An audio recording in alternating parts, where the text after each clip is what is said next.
life is a gift, and it's a gift that we should steward, and a gift, and the gifts we have should be shared. And so that's the thing, that's the why behind the mission of life, and what gets me going every day and gets me excited, not just motivated.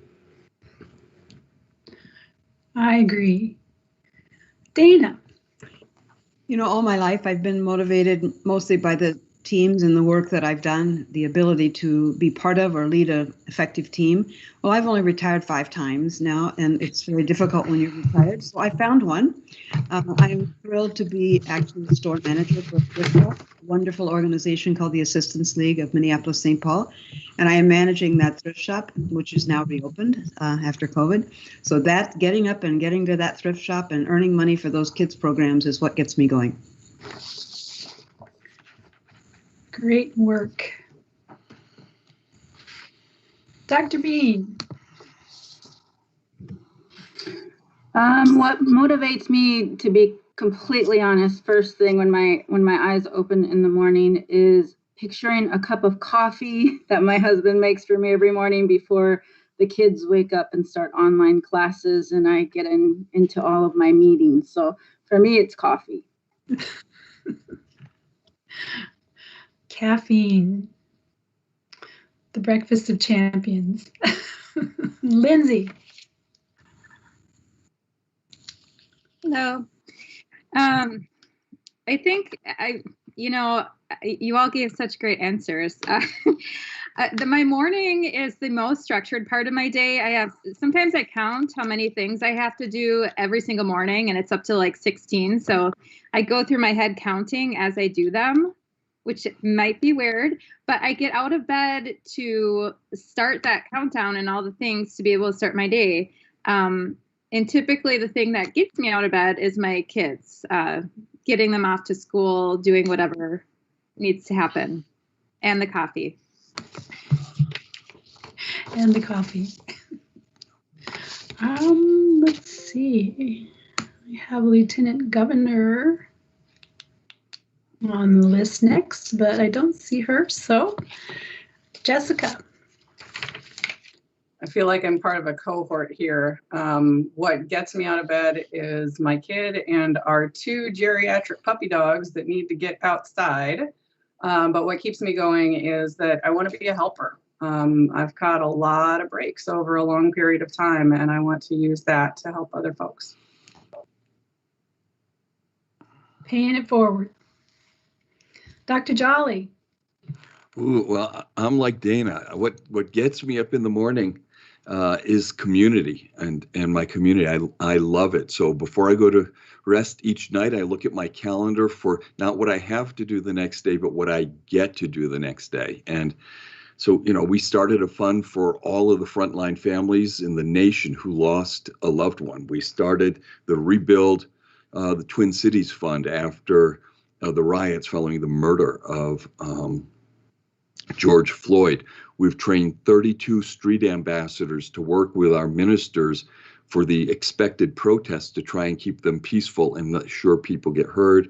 We just funded BIPOC Press to make sure the stories about this trial include all points of view.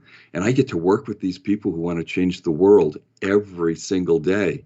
And, they do God's work for us. And what a pleasure for me to have. So I get excited for, my calendar. I love it. And I'm going to have to leave early today. I apologize in advance because we're setting the national standard to stop funding hate organizations for community foundations in a meeting in about 40 minutes. So I get to do that. Thank you. Okay. Tish, you're next.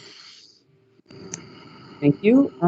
I think, I wake up every day and I think about all of the people in my life that I feel responsible to and for, nieces, nephews, elders, my mother, ancestors. My motivation is to make sure that those folks are loved, cared for, and honored and celebrated. And having healthy experiences. That's my motivation. Thanks for asking. Okay. Commissioner Roberts Davis. Good morning, everyone. Like some others that said, I quite literally, what motivates me in the morning is my puppy, my little dog, who's just joyful and he's ready to go first thing in the morning, and I enjoy seeing his face. My family, of course, my daughter, who's a teenager and who I feel a huge responsibility to set an example about what work means and what giving back and contributing to the world means. And I enjoy what I do. So it motivates me to get up and do it some more each day.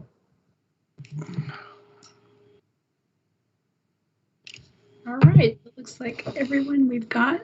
Did I miss anybody? Don't see any hands raised. All right. Okay, here we go. It's another beautiful day. There's sunshine. I've seen geese, swans, and ducks coming back. So spring is on its way. So I want to thank you all for your participation and engagement in yesterday's discussion. This is not easy work to find just the right words to make sure our policy is clear and understandable for all involved. And your feedback was very helpful in forming the next draft of this policy. So today we're going to pick up where we left off and continue our discussion of this document. We'll also review and discuss the addition, recontextualization, and de-accession application and policy, frequently asked documents, frequently asked questions. The goal for this session is to make any final group decisions regarding the draft policy and identify any additional work that we think may be required to move forward. But we are definitely making progress here. So from our discussion yesterday, is there anything that we might have missed that you wanted to bring up during our discussion or bring to the forefront for today? Dr. Jolly. Just a quick thing, as I was looking through the document we worked on yesterday and saw the process for modification or de-accession request review, I noticed the first line says applicants, which would be anyone who wanted to enter the process. And of course, it talks about the CAP board and staff, but it also says artists. And I was wondering what the thought was for calling them out separately from being applicants.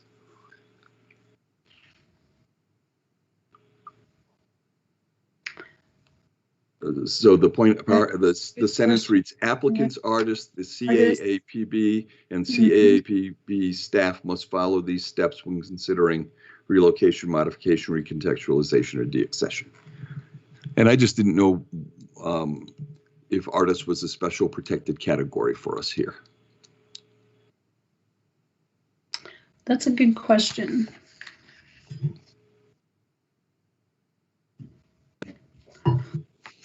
It seems to me that we probably include them in the applicants. That's what I was thinking. Or, you know, we could list activists, community leaders, and it just, I don't know where it would end. So Right. So the applicants include any person involved in this process.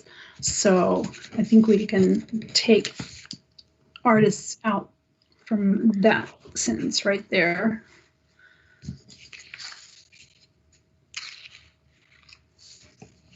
Okay. And other than that, the only other conversation I had was with a few people who would like our time frame, the discussion Jason and I had over how, you know, having to be objectionable to the community for a continued amount of time, leaving that time frame blank was something that a few people said, please don't actually build in a mechanism to slow down our government or committee processes. They're very good with that on their own. And Peter didn't wait 10 years to see if joining Christ was a good idea. So I thought, all right, I should share that with the committee. I did not expect that kind of heated response. Okay. And the key words there are sustained, overwhelming, and documented. Yes. Okay. Yes, no one had a problem with those keywords. Right.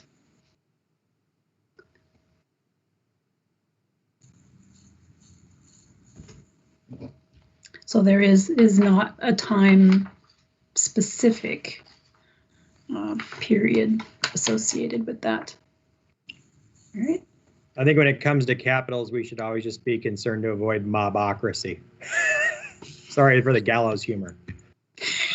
Oh, no pun intended.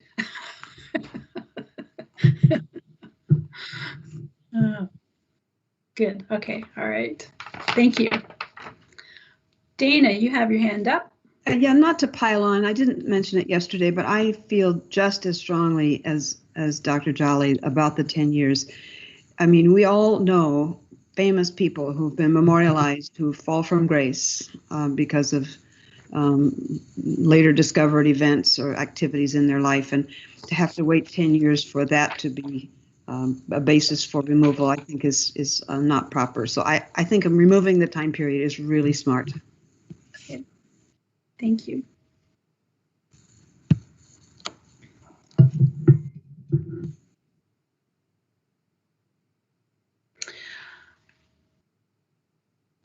At least for what we've reviewed so far, do you think that this policy is accessible for people in Minnesota? Is the process clear so far?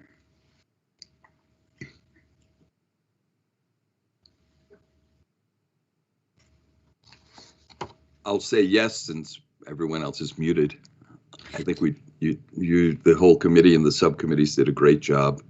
As Dana said yesterday, I was impressed. It's readable, and it's still a government document. I don't understand, but I'm really overwhelmed. Okay, thank you. Lindsay. Hi, I was the at least a decade in the original policy? Just had a question about that. That I don't know for sure. Madam Chair. Yes. Oh. The original policy, that's why we're working on this. Modification or de-accessioning does not exist in our current policy. So this is all new field, new term. Got it. That's the gap. Yeah. I mentioned that, well, I'm thinking about the policies that we're amending, and then the new policies, just kind of highlighting out some of the critical changes that we're making for when we can communicate about this work later. That seems like a big one to me. Like, just as we go, I'm just not sure if those things are captured on some ways that we're making this more accessible, and kind of like making, maybe JC is doing this, or Chair Westerman, as far as reporting out after the fact on some critical changes that we made, or places where we stopped and had a long discussion about. It could be good to kind of capture that stuff offline. Okay. That's noted. We'll take some notes, and then we can include some of those notes in the final report out. I don't know if that would be sufficient, Lindsay. Yeah, I'm sure it's fine. I just don't want to lose track of these conversations that we're having and why we made these decisions. Okay. Dr. Bean. Yeah, I just wanted to mention the bullet point for the social and cultural conditions under which the work was created have changed significantly. I think there's something about that line where I feel like, you know, if there's anything we know over time, change is inevitable. And I feel like there's something missing there in terms of the impact on community, some sort of specificity of that impact, there's just something missing there, because I think that, you know, over time we are going to see change. Mhm.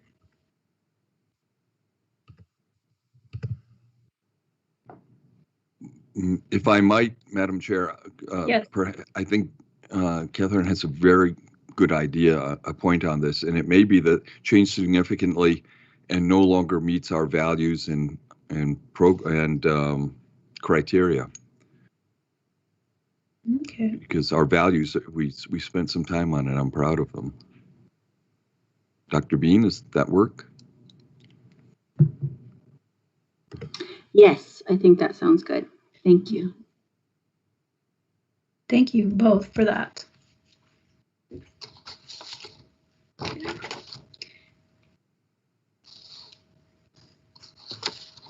All right, so we have identified some gaps. We've made some changes that make it more readable, easier to understand, aligning with our values. Okay. And this is a question that might generate some discussion here. Does this policy perpetuate communities of power?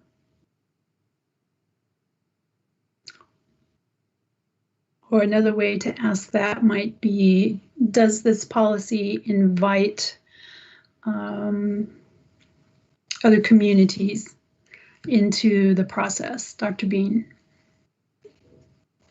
I think the one thing that's still, and I know there were notes that were made, but the requirement to contribute to fundraising or to have access to funds in order to submit this application, some clarity around that, and I would appreciate a conversation on that.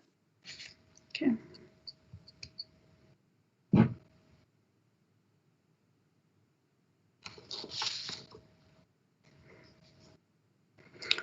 All right, thank you.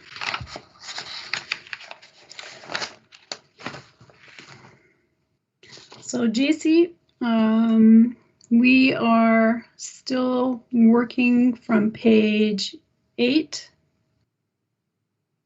Correct. Okay. Just to make sure we're all in the same place as we continue through the review here. So we'll move into the process for modification or de-accession requests. Thank you for the comments for the previous section.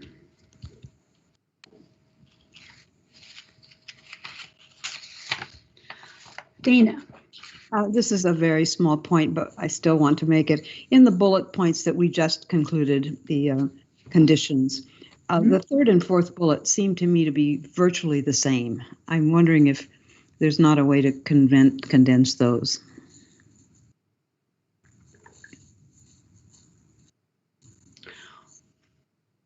I think that's a good call. Thank you, Dana. Okay.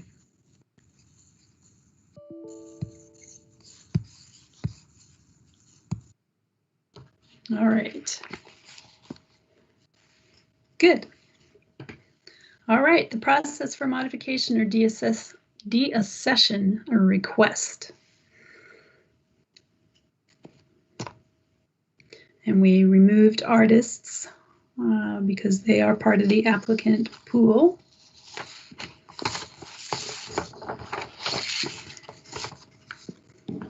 Anything about notification?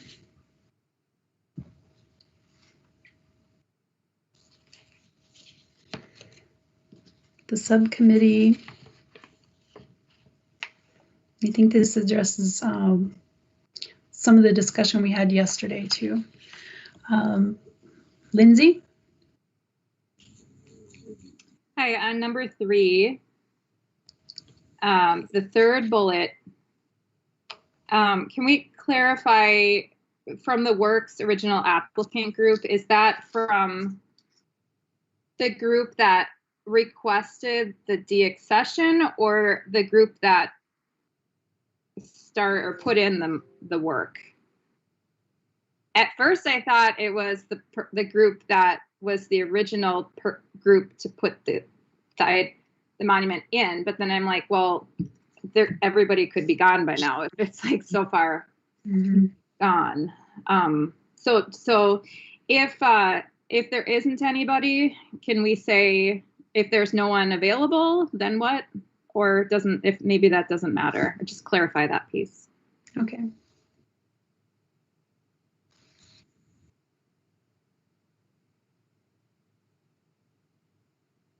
All right, because if it's a group, a nonprofit group, or even a corporate group, they may or may not still be around as well. So even representatives of that group. Okay, thank you, Lindsay. Dana? Well, my point was exactly the same, but I'm still not sure whether we're talking about the de-accession requester or the original applicant to place the memorial on the mall. And if the former, I agree, I think we need to say if such person can be found, because after all, I don't think we could probably find the people who erected the Columbus statue at this point. Might be difficult to find those applicants. Okay. So it just needs to be clarified. Which is it? Is it the original group or the de-accession group? It was originally intended, just to jump in real quick, to be the original accession group, the person who or group who put it in, just to make sure that we're getting all sides of the story when going through this process, and noted that they potentially may not be around or alive. So I will try to make sure to clarify that. Okay. One way we might do that is change the word from to for. One representative for the work's original applicant group. And again, we may or may not be able to find that person. Okay, Jessica and then Jason. I appreciate JC's clarification, and I wonder whether it might also be helpful if there's one of the original accession applicant representatives at the table, if there should also be a representative from the folks who are requesting de-accession or modification, just to make sure that everyone's perspective and everyone impacted is at the table. Okay, thank you for that. Jason. I think that provision in the original draft that we were working on did speak to the importance of having a review subcommittee and having someone who was part of the original group or proponent of the work be at the table to provide input. And I think the applicant would be the one, that's the application process, would be how their input would be achieved. In the example of Columbus, I'm glad Dana brought that up, because that was put up by an Italian-American civic league that actually just disbanded, I think 2 or 3 years ago, and it was Congressman Bruce Vento's son who was running that at the time. So these groups may still be around, and it would be good, given the investment that they put in on the front end, to have their voice at the table, if they're still around, like I said. Okay, thank you. That's good information for us. Dr. Jolly? So I think that, again, Columbus is a fair example here. My wife is an Italian American, not a Native American, and one of her women's groups has a different opinion about this statue now, after we've been married for a few years. And so one of the things that I would point out is I'm not certain we're going to be able to find the representative of a group, and whether this just seems like a very odd provision, in that it will be difficult to imagine that the group would still be considered a proponent. They may not be. They may be fractured. They may have disbanded. I certainly think seeking input from the original proponents is very important, and we should do that. But maybe rather than say they will be on here, simply say as a principle, we should seek input from the original proponents whenever possible. It's just a thought. I'm concerned that we won't find a group. It's just very simply, or that we'll have 2 or 3 people who say they speak from the group now that it's disbanded, who have different points of view. Yeah, excellent point. Okay. Lindsay and then Tish. Thank you. In the 5th or 4th or 5th bullet, representative from the Minnesota Historical Society may be wrapped in. However, I'm wondering if in the case that there isn't anybody available from the original applicant group, somebody from the Minnesota Historical Society could speak to that side of it. And it's, I just wonder what the group thinks about that. From like an archival or historical perspective? Yeah, yes. So like take the Columbus, if there's nobody, who would be the best person to speak about the Columbus significance to the state? It may be the Minnesota Historical Society. Okay. Or it may not be. But it might be good to call out who would be for it, who would speak on behalf of its significance, either way. Good point. Okay. Tish. I was quite literally going to say something very similar without the explicit naming of the Minnesota Historical Society. I really appreciate and want to double click the changing of the word of to for that reason, so that if no one is available, someone can speak on behalf of the original accession. And maybe it's less about the quote unquote applicant group and more about the body of work. And maybe it's just changing that phrase from applicant group to the original piece of work or the original accession, in the event that no one from the applicant group is there. And I think maybe this bullet just has a series of additional qualifications that are priority number 1 is to seek someone from the original applicant group. If there's not a representative available, then we go to this particular institution as a next step. Okay.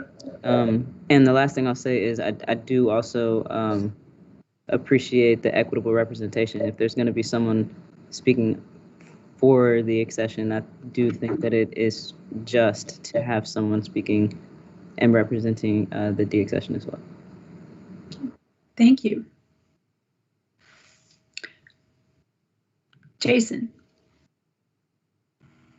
I think changing that 3rd bullet point from the applicant group and modifying it if it indicates that if someone is still available is probably the right one for sure. But I think we have to give to Dr. Jolly's points. I think we have to give those groups the choice though. Yeah, we might not find anyone, but I think we have to give them the choice. And then even if there is fracture, if there is splinter, well, there's no harm in taking all their perspectives, frankly. And actually that's interesting and somewhat valuable is that you might have a proponent from a group speaking in favor of something, but then, perhaps a whole rump group of that organization thinks, yeah, actually that was a mistake, or we think that should be, they can offer a dissenting view or something like that. So I don't think there's any harm in that. And I think they should be at the table.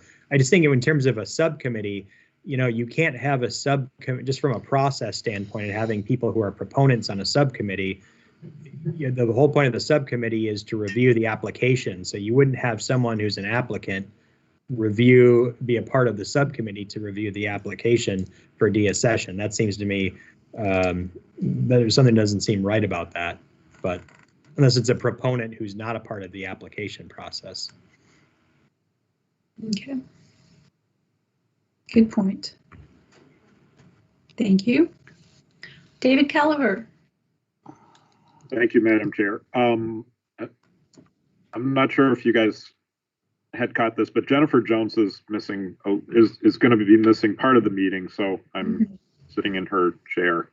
for a little bit. I wanted to respond to Lindsay's point, and we did move on to some other points, but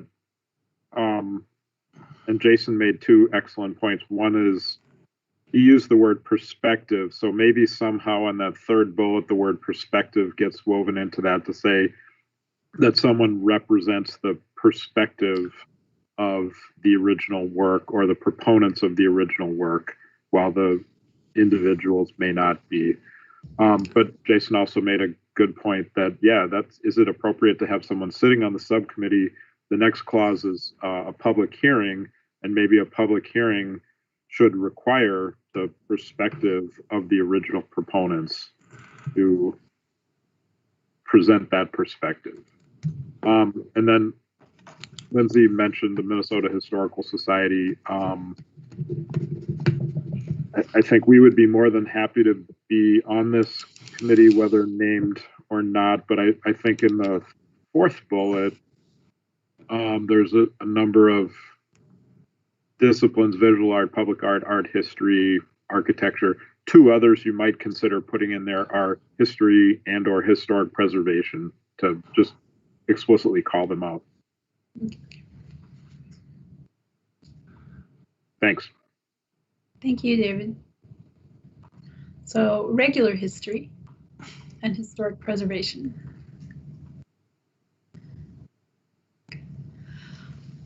Paul and then Jessica.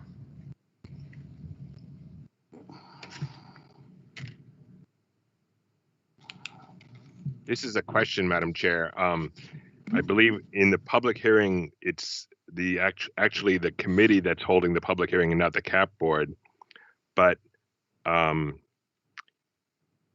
my assumption would be that my question would be, would this kind of a body be some kind of a standing subcommittee that's called upon as needed, versus something that if you get an application and you deem it complete, then you've got to start going to find these people, trying to schedule a public meeting, giving them their charge, and they may be different each time. So that's a question to the committee, not a one either here or there.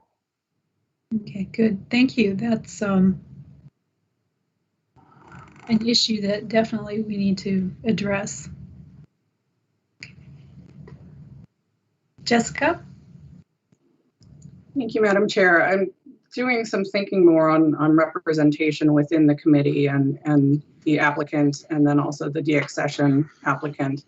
And I appreciate this sort of, it just doesn't feel right around having the person who's making the application sit to review the application. But we actually do that a lot, right? That's legislators on subcommittees, that's legislators voting on their own bills. That happens. And I think there's something fundamentally different about putting words on a form and actually sitting at the table and having a conversation. And so what I would recommend is that if folks are uncomfortable with having both an accession and de-accession representative on the committee, that we would either make them both written comments or have them on the committee as non-voting members. Okay.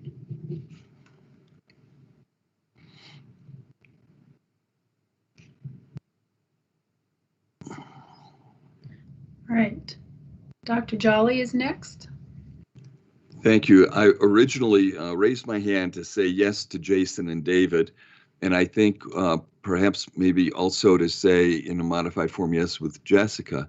It feels very peculiar to have, you can't have the proponent of de-accessioning on the committee and not have someone who originally proposed it, if they're still proponents, for retaining it, or the reverse. And I would rather move that entire section down to the public hearing, I think, and say, in the public hearing, you must explicitly pursue people who are proponents and if possible, the original presenter of this or their representative, as well as those who filed against it. I think otherwise I don't, Chair Westerman, you've done a wonderful job. I can't imagine anyone other than you chairing a committee with that contentious a group together. And I certainly wouldn't want to do it, but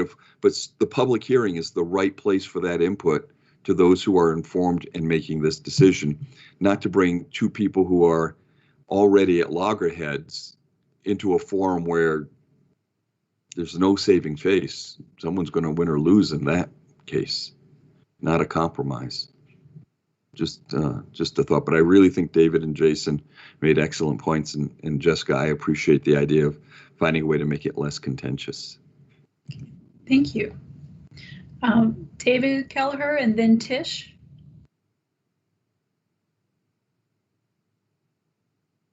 I'm sorry, I forgot to lower my hand. I bet your arm was tired.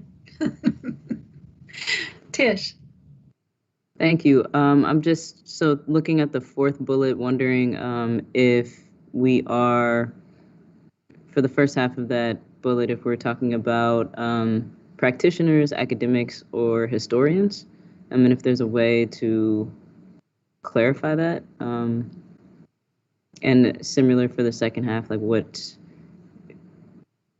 is there a specific field that we have in mind when we say knowledge of artwork conservation, so that we're really clear about who's being invited into this process and being thoughtful about representation? Yes. Okay. Good catch.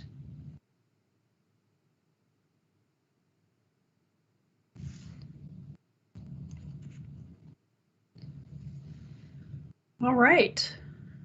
Then that gets us to the staff report. Oh, Jason, your hand popped up.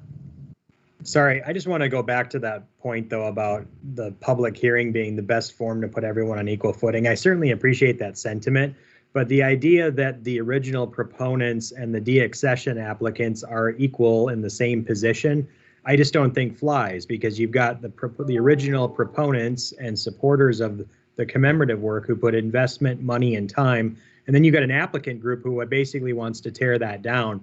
And so the presumption should be that the work stays, that it was valid, and that the investment and time that the original proponents put into it means something, and that they don't just get equal footing at some public hearing. So I think that there's one group here that's got a little bit more invested, and that should be reflected on this membership on this subcommittee, if in fact that subcommittee is not a standing committee, as Paul suggested. So I just think, in fairness to the people who made that initial investment of time and effort and resources and fundraising, to say that an applicant is on equal footing with them and should be treated as such in this process, that doesn't strike me as equitable.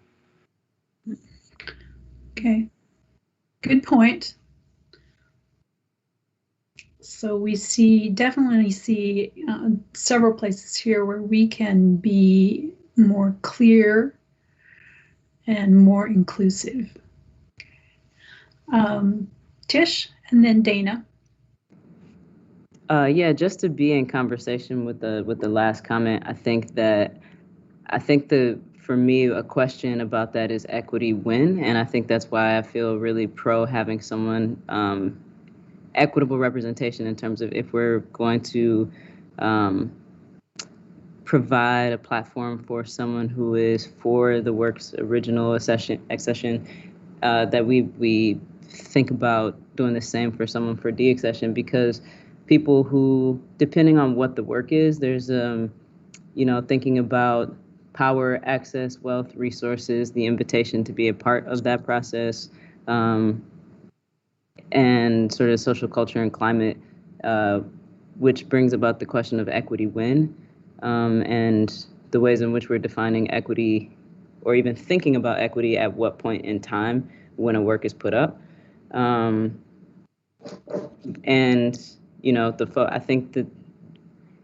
I think that changes the way that we're thinking about equity in terms of giving someone who may have been in a subjugated position, or a peoples who may have a concern about a thing and didn't have the same power, access, wealth, resources, etc., or even representation in the state or in positions of power in the state, to sort of push back or ask critical questions at a point in time in which a thing was permitted to become a commemorative work. So I think that I just have a wonder about the ways that we're thinking about equity and representation in the context of art in this committee, and what we're going to be, like what the role of this document is in the future as we start to continue to embed that language in the way that our state thinks about the representation of different communities on the Capitol grounds. Okay. Important words, thank you. Dana. Yeah, before we move to the staff report, I have a question on the public hearing paragraph. I kind of don't understand how we're going to have a public hearing to gather public input on the proposed modification of De-Assession and about the resulting decision. That word, though, that phrase is italicized. I'm not sure why, and I don't fully understand how our public hearing is going to talk about a resulting decision when one has not been made. So perhaps that sentence is hold at least one public meeting to gather public input and hold at least one public meeting about the resulting decision. Well, that would certainly make more sense. It'd be more logical. Public hearings. Paul, did you have a response to that? Jared, just a point of clarification. This subcommittee, or whatever it's going to end up being called, is only making a recommendation, and they're making a recommendation to the CAP board, which automatically holds a public hearing and makes the decision. So this body, while they make a recommendation, we want to avoid, this is not the decision part here. Well, your recommendation would be that it's at least change it to recommendation or something like that. Not a you don't want to mislead people that this body makes a decision. They make a recommendation to the board, okay. Which then automatically holds its own public hearing and makes the decision. I would just take the phrase out. It doesn't add anything, I don't think. Okay. That's another way to resolve it.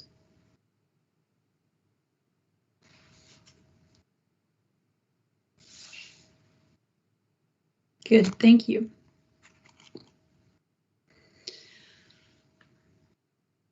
All right, we're at 11:49 here, 51. We're going to take a break at 12. So should we take a break now and then come back and start on the report? Paul? Madam Chair, I don't mean to keep interrupting.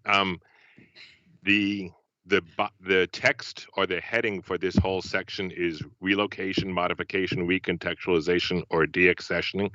So when we don't mention all four of those things, is that understood that this, because I think when JC wrote this, she put everything together so it wouldn't be redundantly the whole process over and over and over again for each one. So that's just a point of any of the actions to which this body applies or something like that. I don't know. Okay, we'll go back through and make sure that those terms are consistent and that we use them consistently so that if modification means all three, we make that clear at the beginning. Thank you.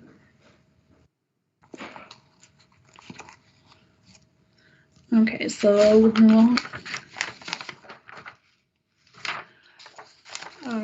why don't we take our short break here and then we can come back and start on the staff report.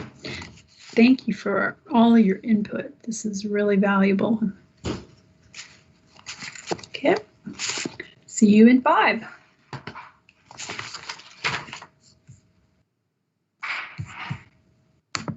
JC, are you on still? Yes. Just if you want to make a note relative to the discussion yesterday about art associated with new buildings, the state arts board kicks in under Minnesota statute 16B, Okay. All I would as just in note, boy, 35. Paul, this is Pete. I just Yeah. note that we are still live streaming. Oh, okay. Just want you to know. So it's 16B.35, which is under the Department of Administration. Noted. Thank you. Thank you, Paul.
Commissioner, I see you have your census poster for the demographer. I do. It's been in that window over there for the longest time, and I just moved it yesterday to that side of the room. So yeah, we were first in the country for census response rate. As usual.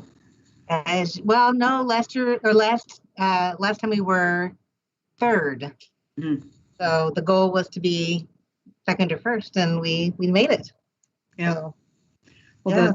the last time around, of course, leading up to the census, demographer was in admin, and I had similar posters and pins, giveaways. Yeah. Merch. Yeah, actually, I've got a ton of it over there in the corner still because we didn't get a chance to give it away. There was no engagement, fortunately, but we still did a great job.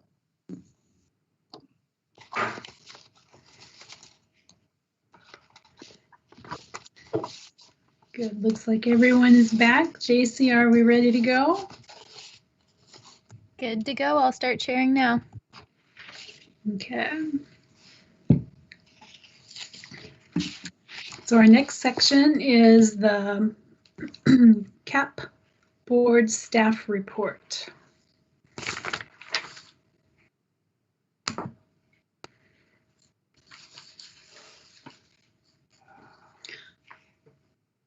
Paul, do you have a comment?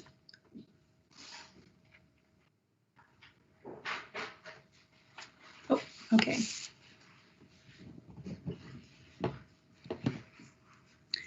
Okay, so we have the elements of the report that are required to be included.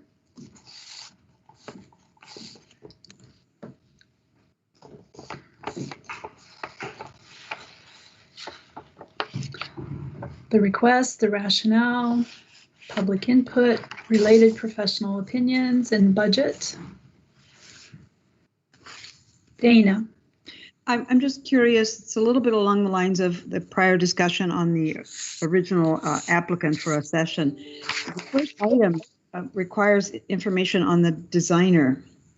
And I guess I'm kind of curious as to why would we care and why is that the first item requested, and what is the importance of the designer's past work and resume, for example? Thinking again of the Columbus statue, do we really care who created that statue and their prior work? It's a very good question.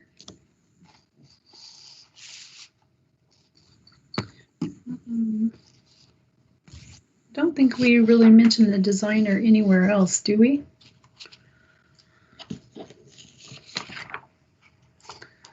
We'll follow up on that. Okay. And as long as I have the floor, and I'll give you my knit one, which is in the 1, 2, 3, 4, 5, 6, 7th bullet, the related professional opinions. I have a personal aversion to etc. So I'm wondering if the example, if the examples could just simply be E period, G period, and then eliminate the etc. Thank you.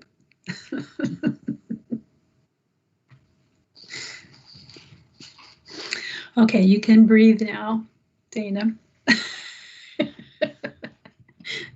And hopefully we have no more et ceteras. Okay. All right. Budget. No other comments on the report. All right. The subcommittee hearing and resolution.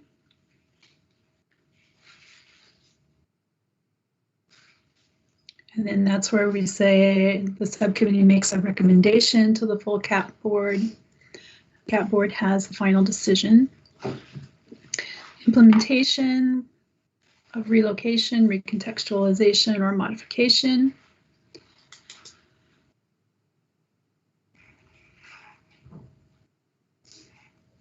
Okay, so there's a process there.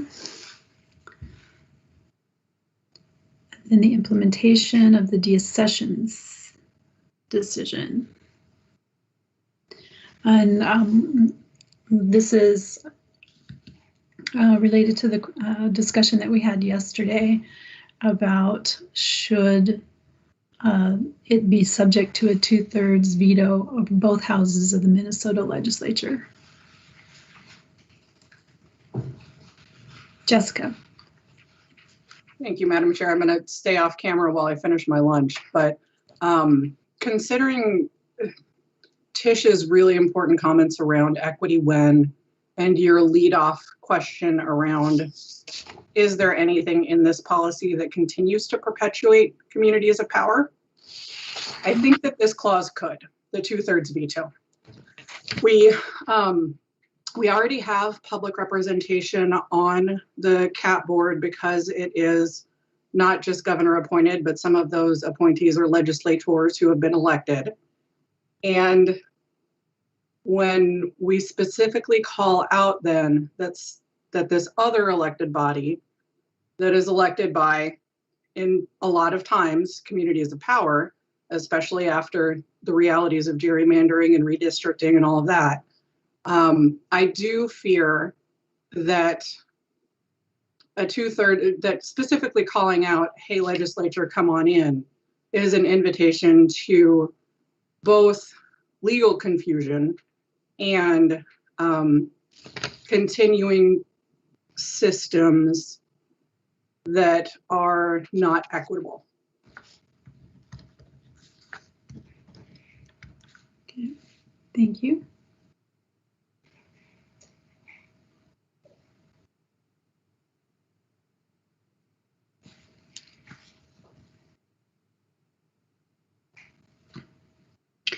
And yesterday we had talked about this might be the more appropriate place for that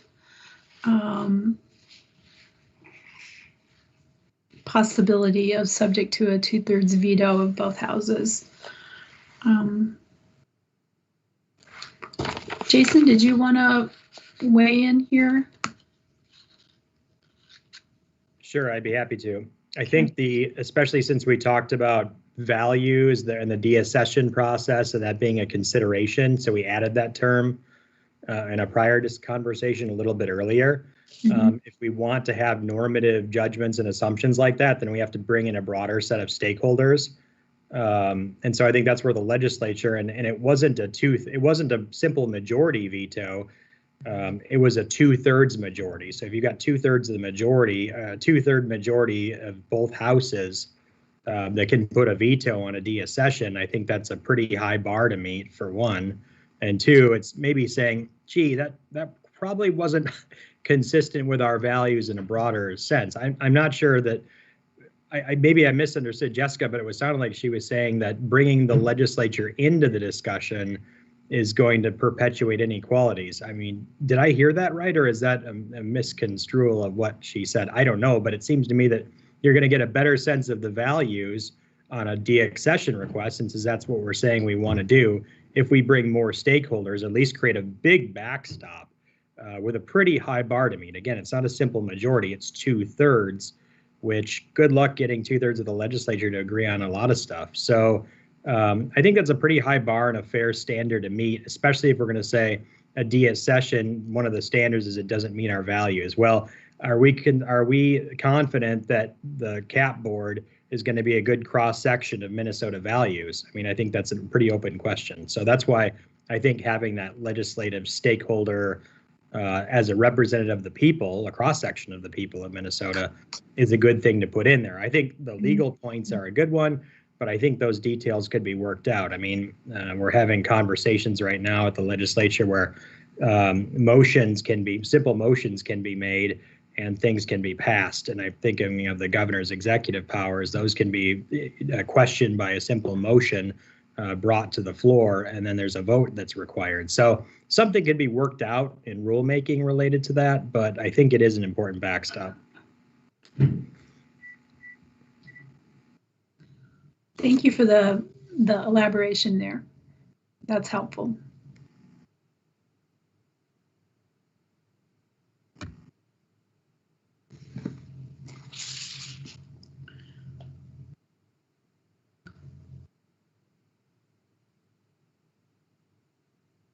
So we will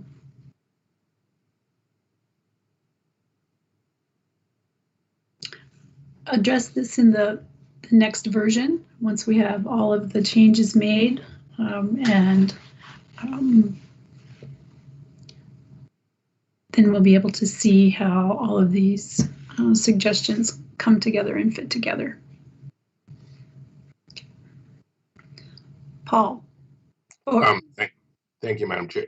Just to get the sense of the committee, is the intent in bringing the legislative process into this decision one that the CAP board would initiate upon a decision of de-accessioning, or is that an avenue of appeal for the applicants or for the other parties offended if they want to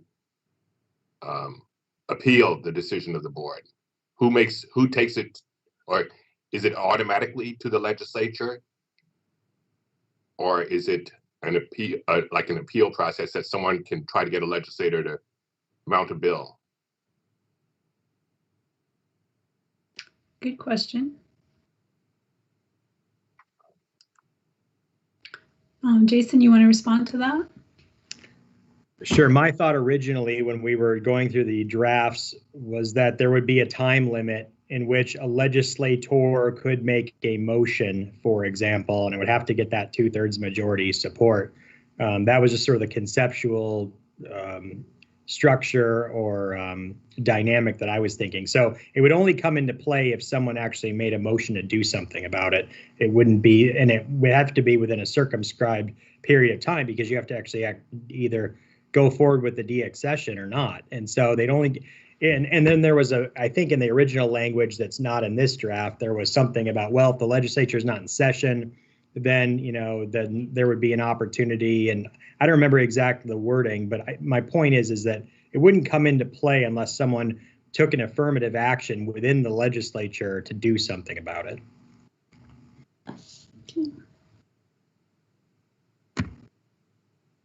The clarification. Yeah. Paul, is your hand up again, or? Sorry, no. Thank you. All right. Okay, we'll work on the language there for that. All right, are we ready to move to criteria? Oh, David, your hand is up. Thank you, Madam Chair. Just one more thing on the kicking this over to the legislature. Someone probably should examine this a little more closely, but I would think that we would need a change in the law in 15B or someplace else. The CAP board or this group or anyone can't tell the legislature that they,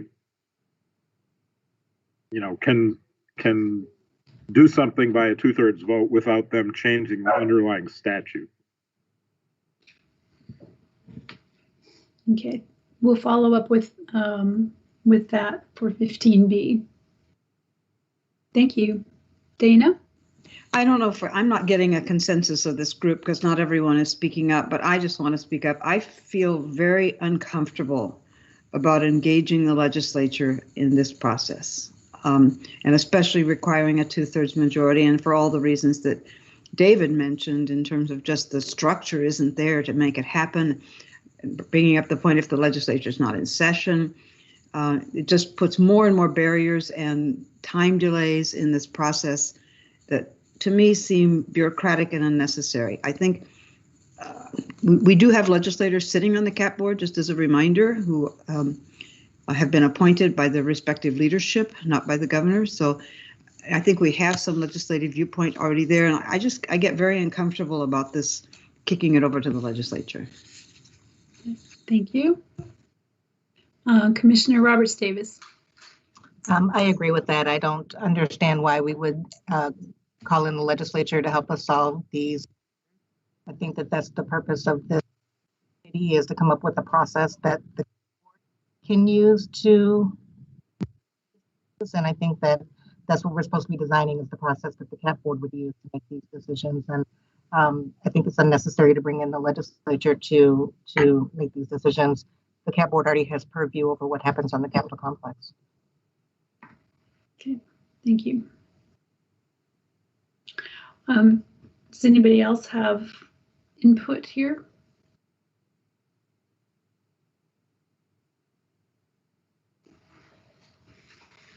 All right. Paul.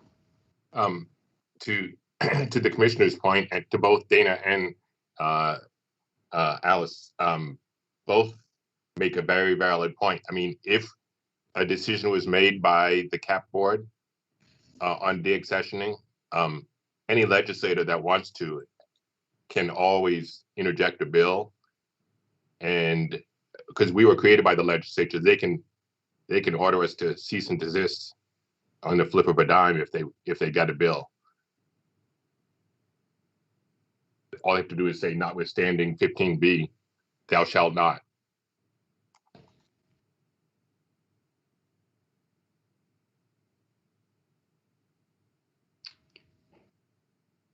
Commissioner Roberts Davis, do you have a comment? Okay. All right, Jason. So the follow-up to that, though, would be, so would the CAP board stop in its tracks de-accessioning something if a legislator introduced a bill, or if it were out of session, expressed an intent to introduce a bill?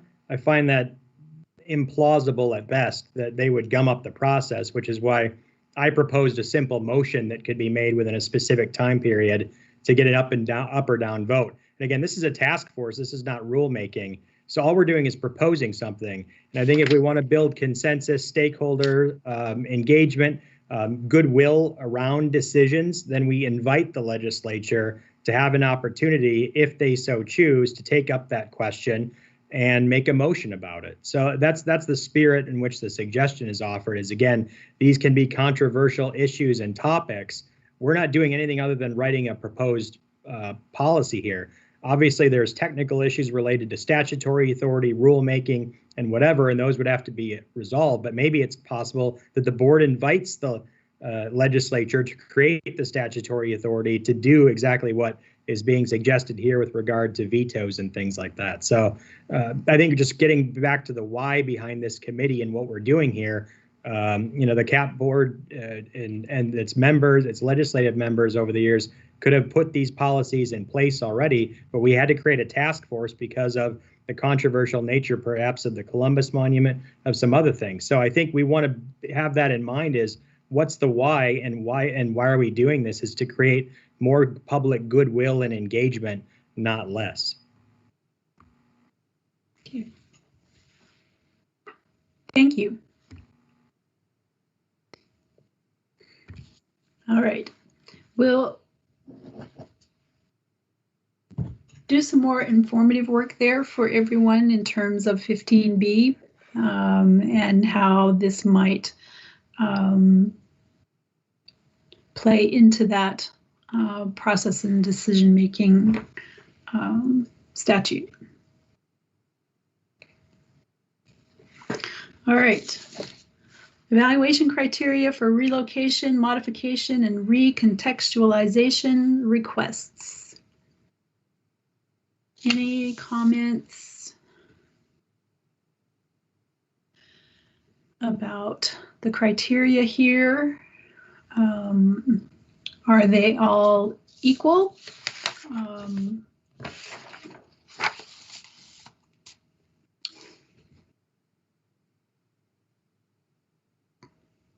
And how will we, the question JC has in the notes is in what way are we weighing the criteria for this policy?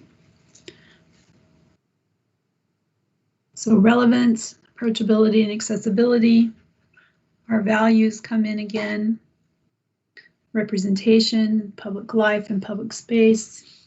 Equity and diversity are also here, plus inclusion. Complexity, respect.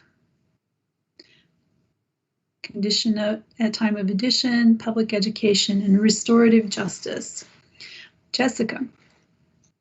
I wonder if a better word instead of weigh might be consider. And this, comes from my legal background of when you weigh something, you need to know which is the most important factor, or are they all equal? And I don't know that we can decide that right now. And so instead it's giving the roadmap. Okay. Good suggestion. We'll also include that suggested change in the next section as well.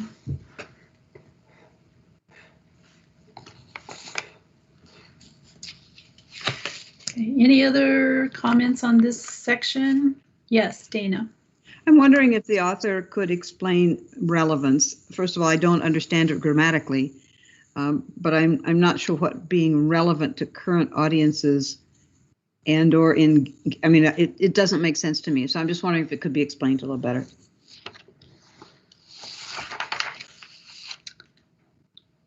Jessica.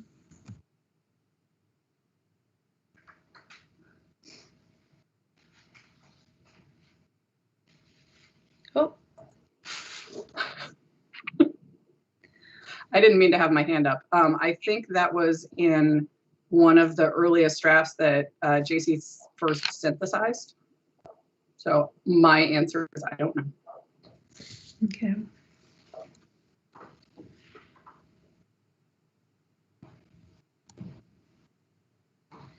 Well, how would we define relevance here?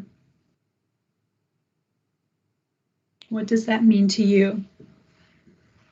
This proposed change is relevant to current audiences or future potential audiences.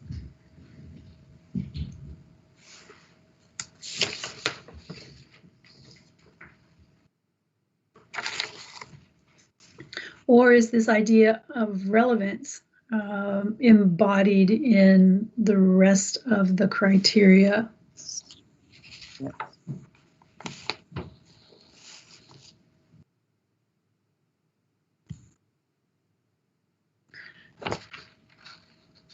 In terms of being welcoming and engaging, acknowledging evolving social values, accurately representing or commemorating people in Minnesota's history, source of collective identity,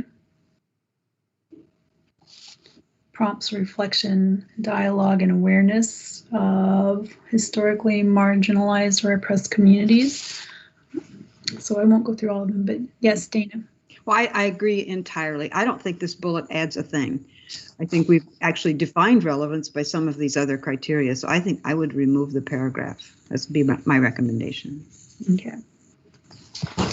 Yeah. There we go. Yeah, because that's all in there. Yes, Tish. Just agreeing on record. Okay, so noted. Thank you. All right. Next section. Evaluation criteria for de-accession requests. The CAP board will consider the following criteria.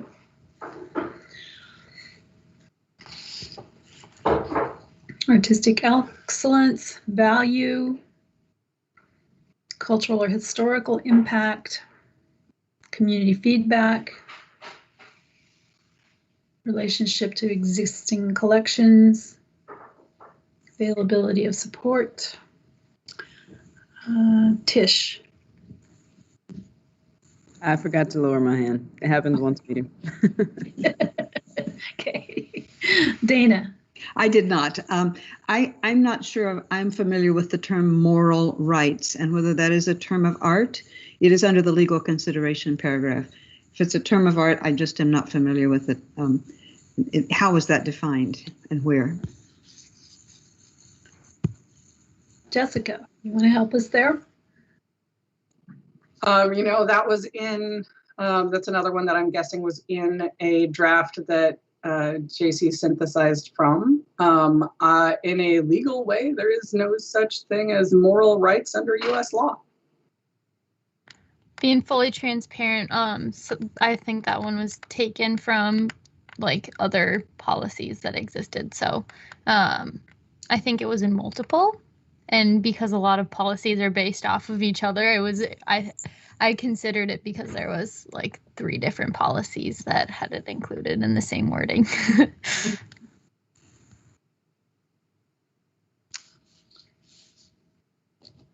So if there is no such thing as moral rights, then perhaps we can take that part out. Paul, and then Jason.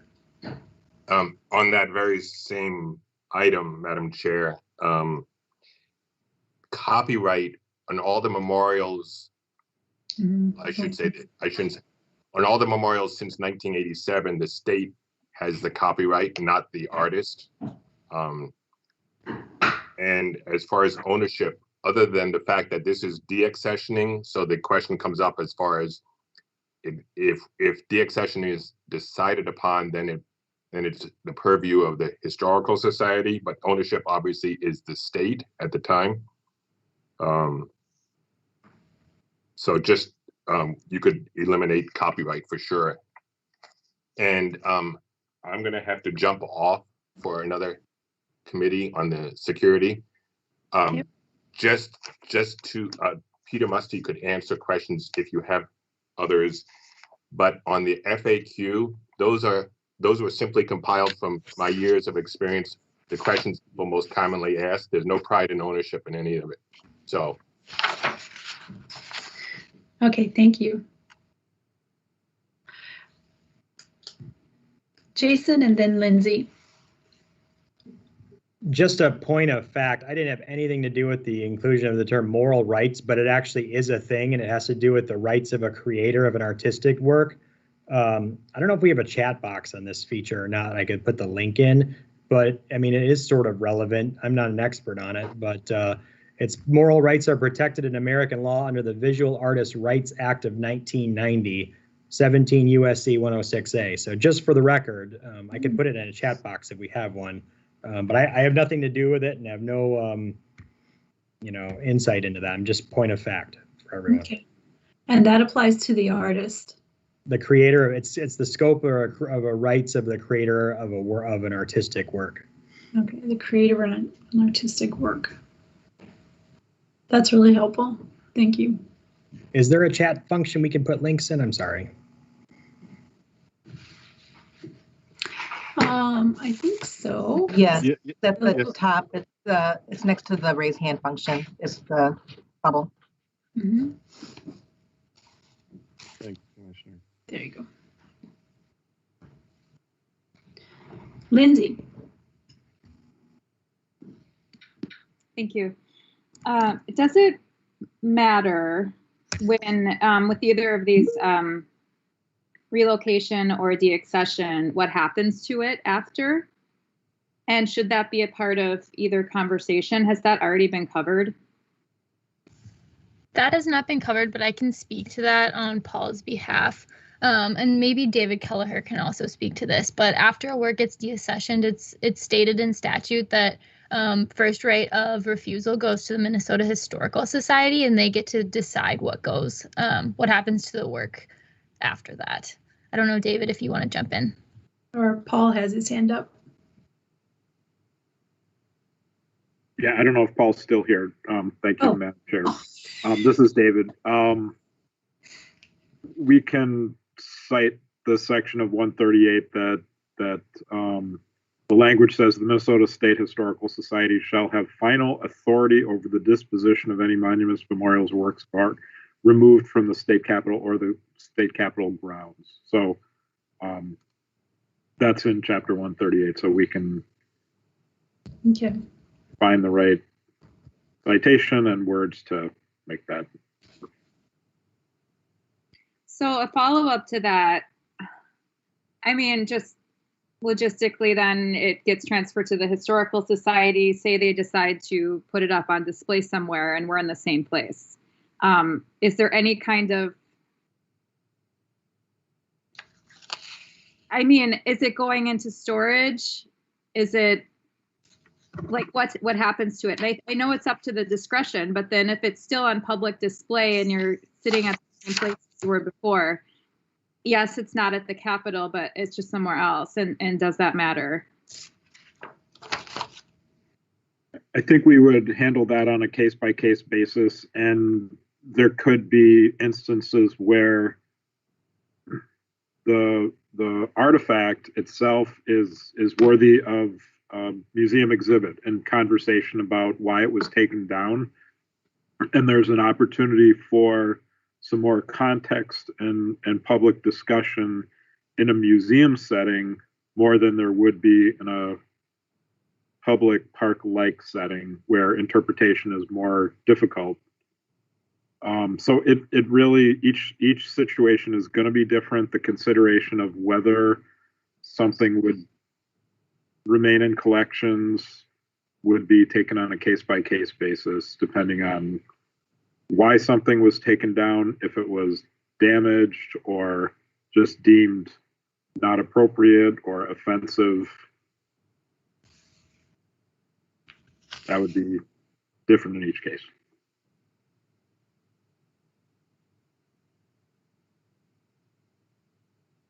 Did that help, Lindsay? Yeah. I just think of some pieces that it actually gives them more power. If it's like, I'm thinking about the paintings at the Capitol and all the publicity that goes around some of these things that give them power. And I think just time will buffer that, and interpretation will buffer that. Yes. And I think that it's an appropriate process. I'm just thinking through it.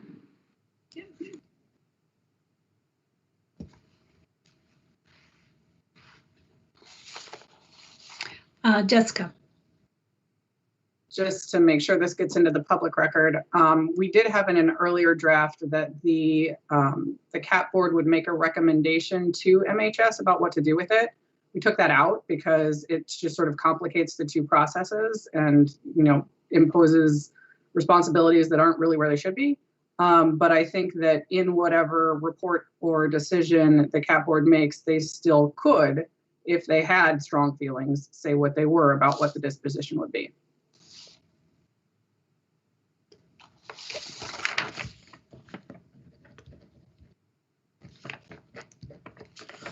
Thank you.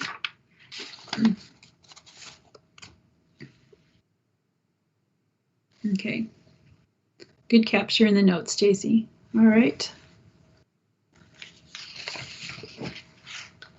So we have, okay,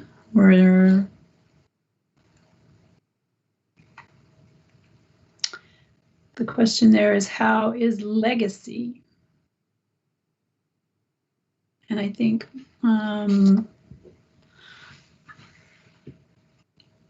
Jessica, you might have kind of answered that question right there. How is legacy incorporated?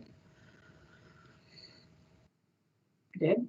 I actually have, I raised this question, and partly I think it might be a wording issue. And what I raised in the committee is that I think there's an embedded assumption in this paragraph that the monuments in the capital area do embody the philosophy of civic republicanism found, on the grounds.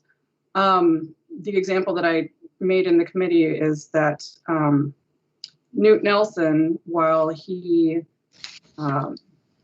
his work and legacy created republicanism for some people, it also dispossessed and marginalized other people. And so because I frankly don't agree with the assumption, I do for the Capitol building, but not for the monuments in the Capitol area. I think we just need to be careful about, if we're protecting something and preserving it because it was there, we need to know why it was there and what we're stewarding. And for my money, because someone put it there isn't necessarily a great reason to keep it around. Okay. I'm looking at the sentence here, trying to see where we might help clarify that.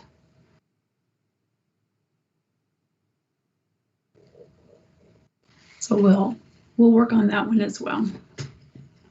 Thank you. And last element for evaluation criteria, acquisition process.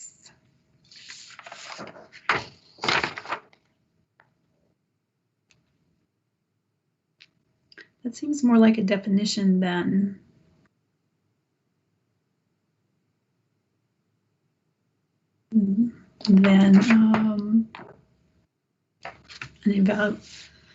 well, no, not in this particular case. Sorry, JC, I was thinking out loud. When we're de-accessioning, we also want to take into consideration how the piece was acquired.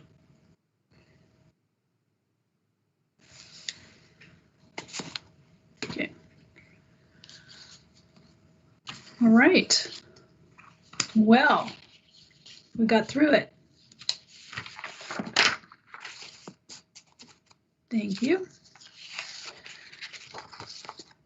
Any comments, questions, observations for this part before we move to the frequently asked questions and the forms? No? No questions? Okay, all right. Let's take a look at the frequently asked questions.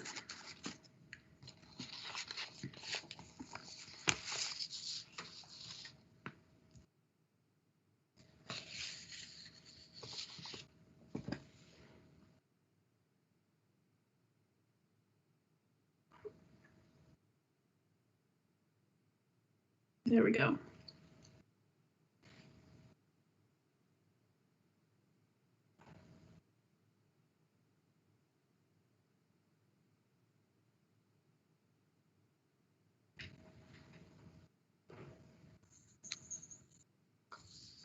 And then Paul had said this was developed just on the basis of experience in responding to these kinds of questions. And Dana.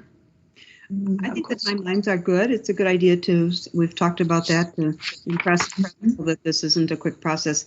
My only real issue, or little issues with paragraph number 7, how much might it cost and how it's funded. The response only deals with accession. It does not deal with de-accession. And so I think that's an omission that should be fixed.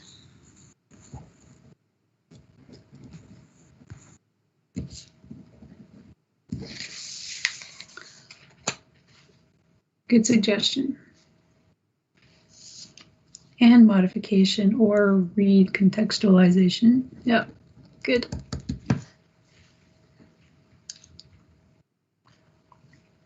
Lindsay? Thank you. Do we know the answer to that question? What it costs to de-accession or recontextualize? David, do you have a response for that?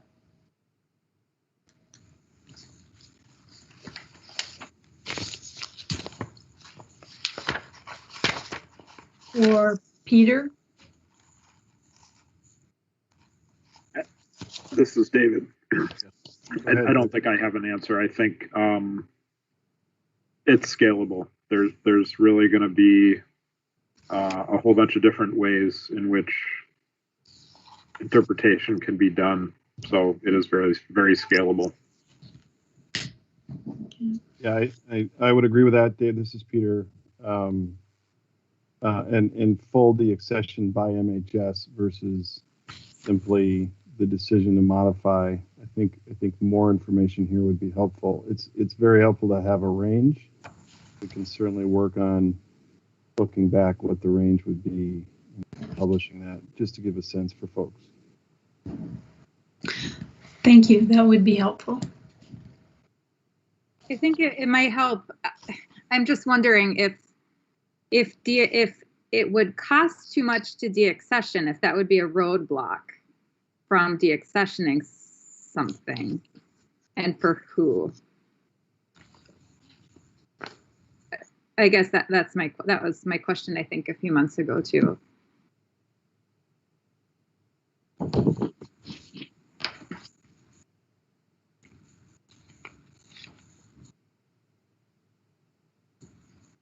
Has that ever been an issue?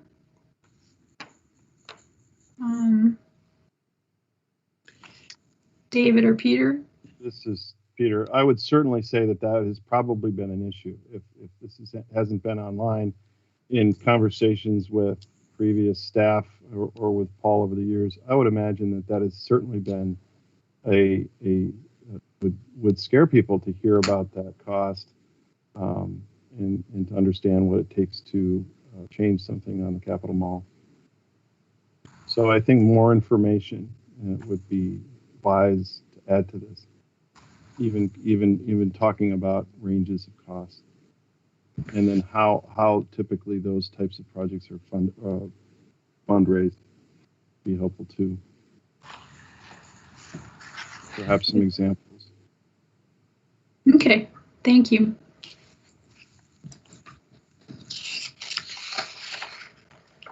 All right, any other feedback?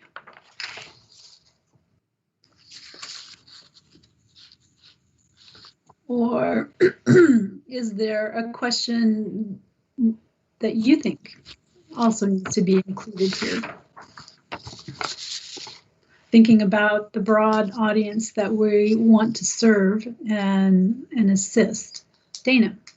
Well, I'm going back again to this same issue of cost, because over in the in paragraph 2 of the FAQs, the application should include an estimate of costs for modification or de-accession of existing work. So we're putting the burden on the applicant to provide some kind of estimate of cost, and yet we've provided no guidance in terms of what the elements of cost might be.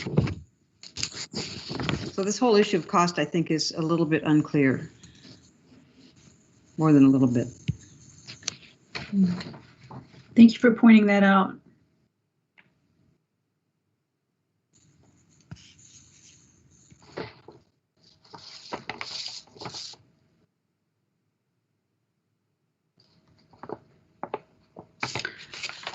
And that's going to be helpful information for sure.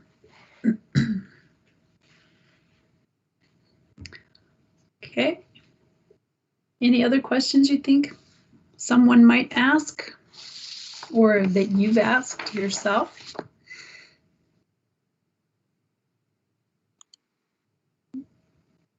Yes, Lindsay. Should we not mention Paul by name in number 3 and just say the exec, or not mention anybody's name as positions may change? Or that's a good suggestion. Peter? Thanks. I would just mention we would keep this, if this was the text that made it through to the site, we would certainly keep that up to date as to who the point person would be, and to be very specific. And we have a similar link for just general zoning, and we have a new, more universal zoning form that we put together in the last few years. I think, and we have also kind of a zoning line identified. I think we would want to do a similar thing here on issues of cost and budget to help people proverbially really hold their hand through even the application, so they understand that we could work with them to generate an estimate necessary. We would update that, keep it current. Okay. We'll put a place. Peter? Oh, sorry. Good. Thank you, Peter.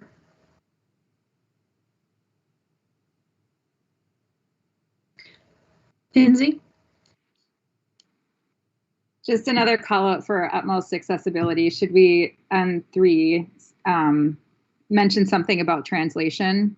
The translator available. I'm sure that's a part of regular process. If somebody has a question, they need a translator. I'm sure that's part of the process, right? I don't know. But we were getting at the other languages piece, and we're not going to be translating these documents in other languages, but we could bring in somebody to help translate, correct? Peter, do you have a response for that? Currently, we are not staffed to have translation services and do not advertise it. I would feel, to me, that both with our zoning review and process, we're just not a city staff, a larger city staff. This is more like a very small town staff. And we have not had the resources to advertise that. I feel that we should have that link here and probably extend that same practice into other elements of our zoning review process and public engagement process.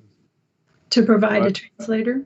To provide services that the city has provides availability to services and links to services. We have not posted that in the past, and I believe that we should, and I appreciate at least the placeholder here to put that in. Okay. Thank you. Any other additions, omissions, deletions for the frequently asked questions?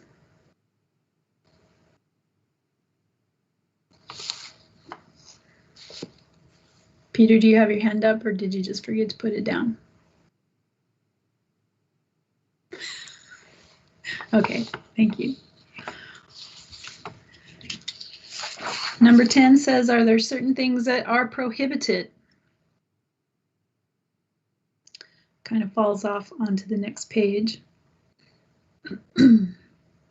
Oh. Did it get deleted? I think it accidentally got deleted. Okay, it says, works must be of lasting value to Minnesotans and must be designed and constructed with quality materials appropriate to the Capitol grounds. Works must not have overtly political points or biased perspectives. The lighting, color composition, or design of works must not detract from or demean the values envisioned in the state capitol.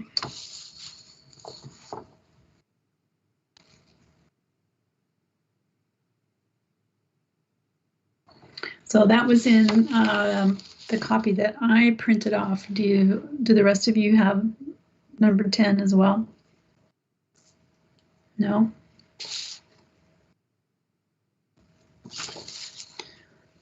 Works must be of lasting value to Minnesotans and must be designed and constructed with quality materials appropriate to the Capitol grounds. Works must not have overtly political points or biased perspectives. The lighting, color, composition, and design of works must not detract from or demean the values envisioned in the state capitol.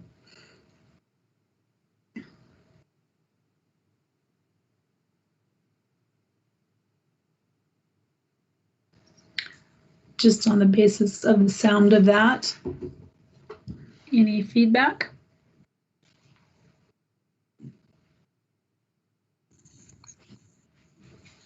Seems okay. Okay. Okay, we'll make sure that it's in the next version, so you have another look at it. Jason? I would just say the word overtly political. I think what they mean is partisan, because political is not a bad word. Though the capital is political, politics, as Aristotle said, is just a community coming together to order its life and decide what serves the common good. So maybe that should say partisan, overtly partisan or something like that. Political, it shouldn't be a scary word, I don't think, because like statues of political figures are political, or commemorating a moment, or some sort of political event is not a bad thing. So maybe that's that word would, partisan might be better there. Okay. We'll take that into consideration. And I see a thumbs up floating across the bottom of my screen. Okay. Good. All right, you ready to move to the forms?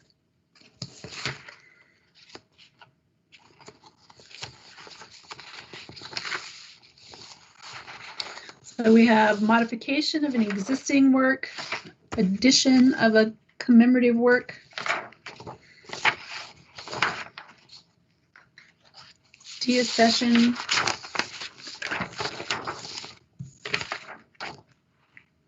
Lindsay. I think a across all of these, we could add a box on what organization they represent, if it's an organization. That's applying. It may not be a certain specific person, but an organization. Okay. With the first and the last name. Okay. Yeah, and a representative. It could just be a person, but adding a spot for where the organization will be good. Okay.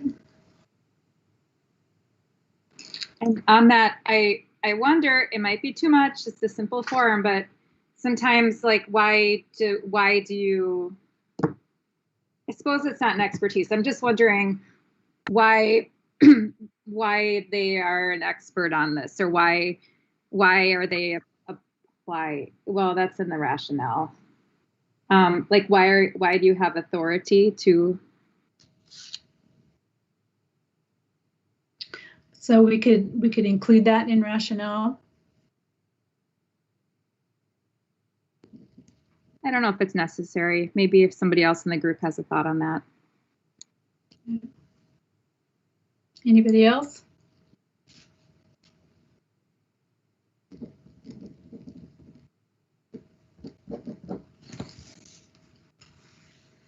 Okay, we can take that in a consideration form.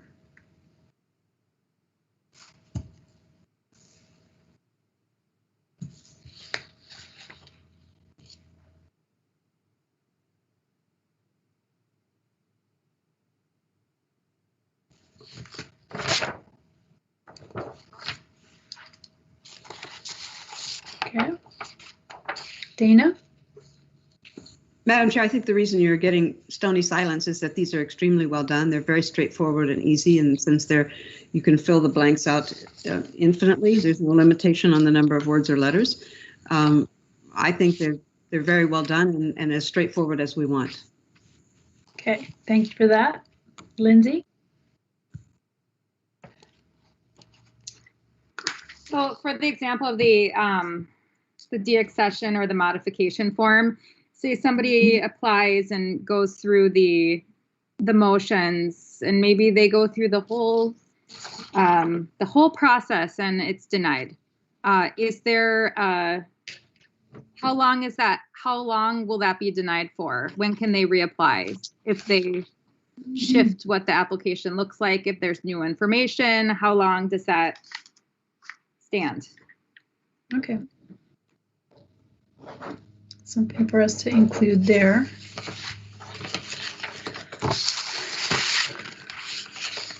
And these are online forms. So my question was, how do we let people know that these can be requested in print format or an alternative format?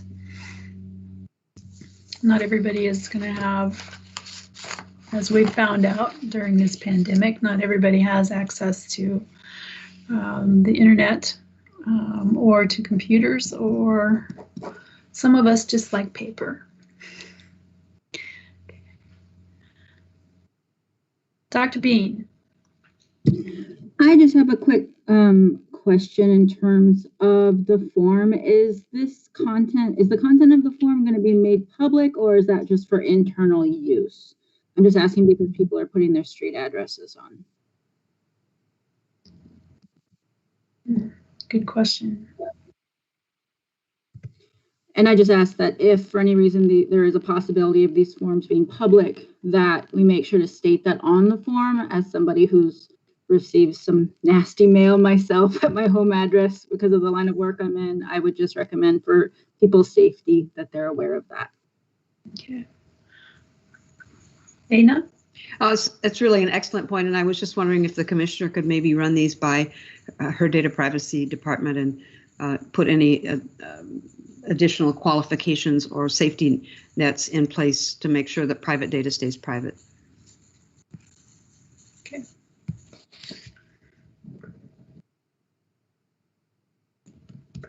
We'll check in with her about that.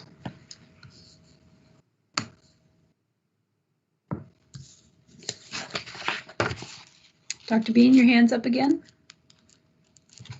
Oh, I forgot to put it down. Sorry. All right, that's the end.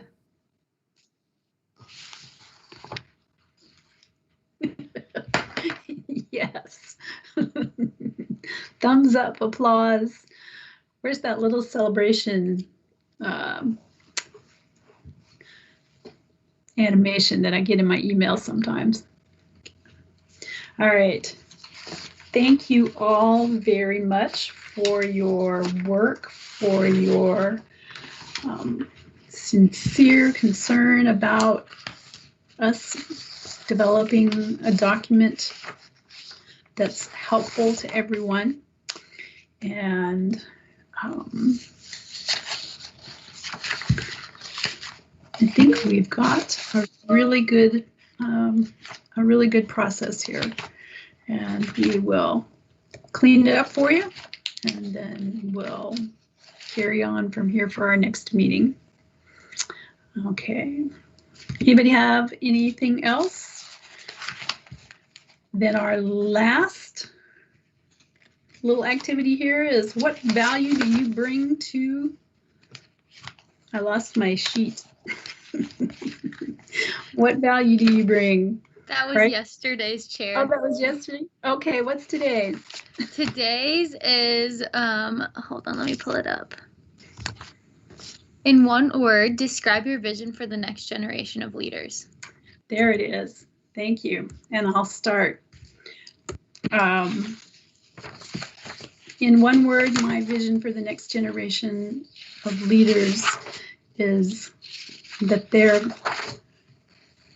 is for cooperation, that they're cooperative.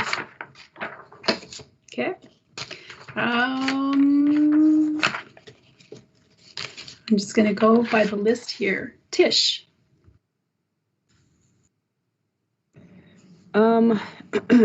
That they feel supported and heard. Yes. Lindsay. Representative. Okay. Jessica. Open. Jason. Servants. That's a good word. David. Compassionate. Okay. Dana. Caring. Kate. Accepted. There.